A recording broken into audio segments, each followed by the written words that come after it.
June 4న జరగబోయే counting సంబంధించి Nandyal assembly నియోజకవర్గానికి సంబంధించి మొత్తం కూడా ప్రిపరేషన్స్ ఇప్పటికే కంప్లీట్ చేసుకున్నాము.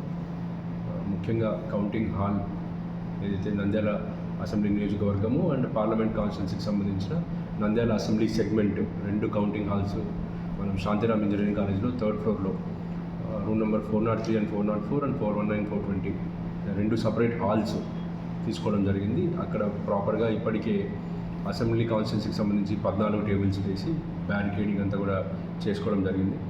అసెంబ్లీ సెగ్మెంట్ అంటే పార్లమెంట్కి సంబంధించిన అసెంబ్లీ సెగ్మెంట్కి సంబంధించి 11 టేబుల్స్ వేయడం జరిగింది. సో ఇవి 4వ తేదీ జూన్ 4వ తేదీన 2024 8:30కు మనకు ఈవీఎం కౌంటింగ్ అనేది స్టార్ట్ అవుతుంది. పోస్టల్ బ్యాలెట్కి సంబంధించి అసెంబ్లీ కాన్స్టిట్యున్సీ యొక్క పోస్టల్ బ్యాలెట్ దాదాపు మనకు 5,200 ఎక్స్పెక్ట్ చేశాము. ఇప్పటికే దాదాపు 4,800 వచ్చాయి. ఈటీపీబీఎస్ అంటే సర్వీస్ ఓటర్స్ ఎవరైతే ఉంటారో ఆర్మీలో, మిలిటరీలో ఇట్లా పనిచేసిన వాళ్ళు దాదాపు ఇప్పటికి ఒక 155 మంది వరకు తిరిగి ఓటేసి పంపించారు. ఇంకొక 100 దాకా మనం ఎక్స్పెక్ట్ చేస్తున్నాం పోస్టల్ ద్వారా వస్తాయి కాబట్టి. సో ఇంచుమించు దాదాపు ఒక 5,000 వరకు పోస్టల్ బ్యాలెట్ మనకి నంద్యాల అసెంబ్లీ కాన్స్టిట్యున్సీకి సంబంధించి వచ్చింది. ఇదంతా కూడా అసెంబ్లీ కాన్స్టిట్యున్సీ కౌంటింగ్ హాల్లోనే మనం కౌంటింగ్ అనేది జరుగుతుంది. ఆ రోజు 4వ తేదీన మనకి 8 గంటలకు షార్ప్గా 4 టేబుల్స్ ఏర్పాటు చేసుకున్నాము. అంటే 6వ టేబుల్ ఏదైతే రిటర్నింగ్ ఆఫీసర్ ఉంటారో ఆయన టేబుల్ మీద కూడా మనం పోస్టల్ బ్యాలెట్ లెక్కింపు అనేది జరుగుతుంది. షార్ప్గా మనం 8 గంటలకి పోస్టల్ బ్యాలెట్ లెక్కింపు ప్రక్రియ మొదలవుతుంది. ఈ మొదలుకొని దాదాపు 5,000 వరకు కూడా మనం చేయడానికి కనీసము ఒక 7 నుంచి 8 గంటలు పడుతుంది. కాబట్టి సాయంత్రం 4-5 వరకు కూడా ఈ పోస్టల్ బ్యాలెట్ లెక్కింపు జరుగుతుంది. పోస్టల్ బ్యాలెట్ కౌంటింగ్ స్టార్ట్ అయిన ఒక అర్ధ గంటకి ఈవీఎం కౌంటింగ్ అనేది స్టార్ట్ అవుతుంది. బోత్ హాల్స్లో అంటే అసెంబ్లీ కాన్స్టిట్యున్సీకి సంబంధించిన కౌంటింగ్ హాల్లో, అదేవిధంగా పార్లమెంట్కి సంబంధించిన assembly segment Nandyal assembly segment యొక్క హాల్లో 2 చోట్ల కూడా 8:30కు ఈవీఎం కౌంటింగ్ అనేది జరుగుతుంది. మీరు చూసుకున్నట్లయితే అసెంబ్లీ కాన్స్టిట్యున్సీకి సంబంధించి మనకు 286 పోలింగ్ స్టేషన్స్ ఉన్నాయి. 14 టేబుల్స్ పెడుతున్నాము ఒక రౌండ్కి. అంటే ఒక రౌండ్లో 14 పోలింగ్ స్టేషన్స్ మనం కౌంటింగ్ అనేది జరుగుతుంది. ఈ విధంగా అసెంబ్లీ కాన్స్టిట్యున్సీకి సంబంధించి దాదాపు 21 రౌండ్లలో లెక్కింపు అనేది జరుగుతుంది.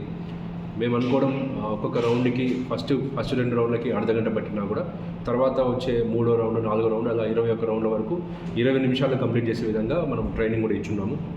ఈ లెక్క ప్రకారం 3:30కి మనకి రిజల్ట్ వచ్చేదానికి అవకాశం ఉంది. ఇంకొకటి మనం ఈ ట్రైనింగ్ మొత్తం కూడా ఏదైతే మనము కౌంటింగ్కి సంబంధించిన ట్రైనింగ్ కానీ రిటర్నింగ్ ఆఫీసర్ యొక్క టీంలో దాదాపు ఒక 70-75 మందిని పెట్టుకున్నాము. వాళ్ళందరికీ కూడా ఇప్పటికే కౌంటింగ్ స్టాఫ్కి అయితే ఒకసారి మనము గవర్నమెంట్ గర్ల్స్ హై స్కూల్లో ట్రైనింగ్ ఇవ్వడం జరిగింది. స్టాఫ్కి మన ఆర్ఓ టీంలో ఉన్న స్టాఫ్ అందరికీ కూడా 2 దఫాలు ఈరోజు కూడా ఒక ట్రైనింగ్ ఇచ్చున్నాము. ఈరోజు 4 గంటలకి ఒక చిన్న డ్రై రన్ పెట్టుకున్నాము. రేపు పెద్ద ఎత్తున ఒక డ్రై రన్ పెట్టుకొని కౌంటింగ్ రోజున ఏ విధంగా క్రాస్ మూమెంట్ లేకుండా ఎటువంటి కన్ఫ్యూజన్ లేకుండా స్టాఫ్ అందరికీ ప్రాపర్గా ట్రైనింగ్ ఇవ్వడం కోసం ఒక డ్రై రన్ అనేది రేపు కండక్ట్ చేసుకోవడం జరుగుతుంది. అదేవిధంగా మనం కావాల్సిన మెటీరియల్ మొత్తం కూడా ఏదైతే రిజల్ట్ ఫామ్స్ కానీ లేకపోతే స్టేషనరీ కానీ అదంతా కూడా ఆల్రెడీ ప్రొక్యూర్ చేయడం జరిగింది. సో పోస్టల్ బ్యాలెట్ సంబంధించి ఈవీఎం సంబంధించి ఎలాంటి రిపోర్ట్లు ఇవ్వాలి ఇదంతా కూడా ఏర్పాట్లు పకడ్బందీగా చేయడం జరిగింది. రెండోది మనకి నంద్యాల నియోజకవర్గానికి సంబంధించి ఎటువంటి లా అండ్ ఆర్డర్ సమస్యలు అయితే రాలేదు. పోలింగ్ రోజున కౌంటింగ్ రోజున ముందు రోజు కానీ తర్వాత రోజు కానీ ఎటువంటి ఇష్యూస్ లేకోకుండా మనకు సిఇఓ గారి ఇన్స్ట్రక్షన్స్ ప్రకారము 4వ తేదీ స్టార్ట్ అయ్యి 10వ తేదీ వరకు కూడా సెక్షన్ 144 అనేది అమలులోకి ఉంటుంది. ఎటువంటి హింసాత్మక సంఘటనలు ఏవి జరగకుండా పకడ్బందీగా కార్యక్రమాలు చేసుకోవడం కోసం ముందుగానే క్యాండిడేట్స్ అందరితో కూడా ఒక సెషన్ పెట్టి ఆల్రెడీ ఇప్పటికి 2 సార్లు మనం వాళ్ళందరికీ బ్రీఫ్ చేశాము.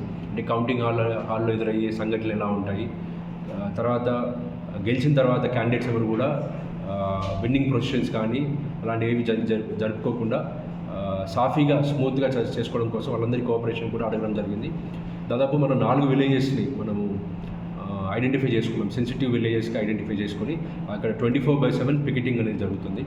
దాదాపు 8 మొబైల్ టీమ్స్ అనేవి కాన్స్టిట్యున్సీ మొత్తం కూడా పోలీస్ మొబైల్ టీమ్స్ తిరుగుతూ ఉంటాయి. 5 క్విక్ రెస్పాన్స్ టీమ్స్ కూడా పెట్టుకోవడం జరిగింది.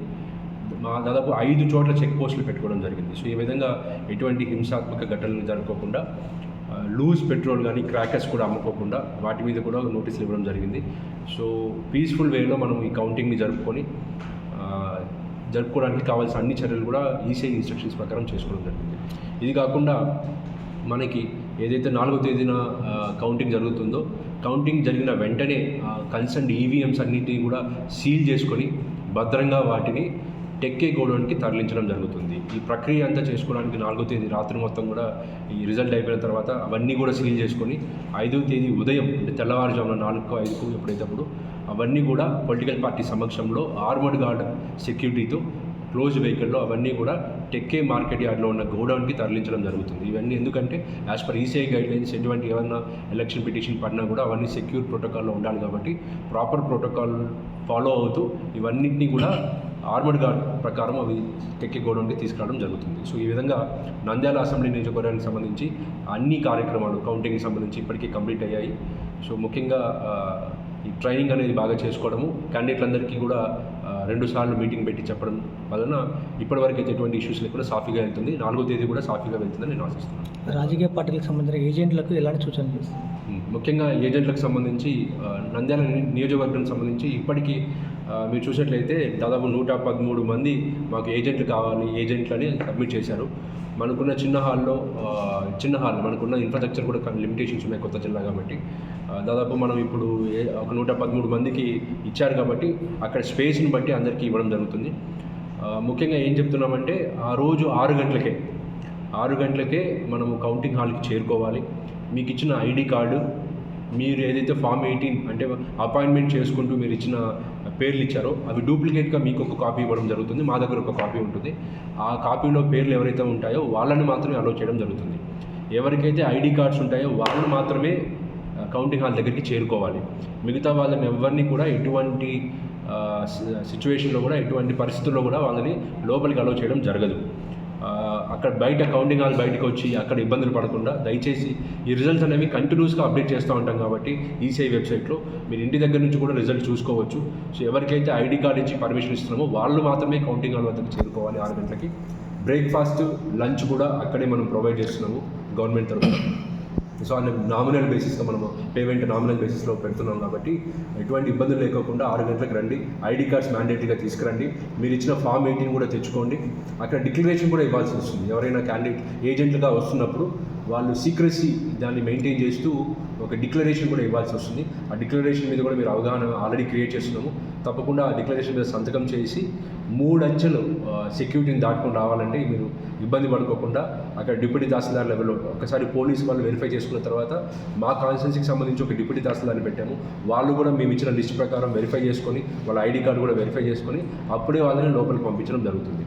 ఇంకోటి కౌంటింగ్ హాల్లో ఎటువంటి డిస్కషన్ లేకుండా అంటే ఎటువంటి గొడవ ఆర్గ్యుమెంట్స్ లేకుండా సాఫీగా జరిగేందుకు ముందుగానే మీకు కౌన్సిలింగ్ అనేది సెషన్స్ అనేవి అక్కడ జరగబోయే కార్యక్రమం ఏంటి అనేది రూల్ బేసిస్లో మనం చెప్పడం జరిగింది.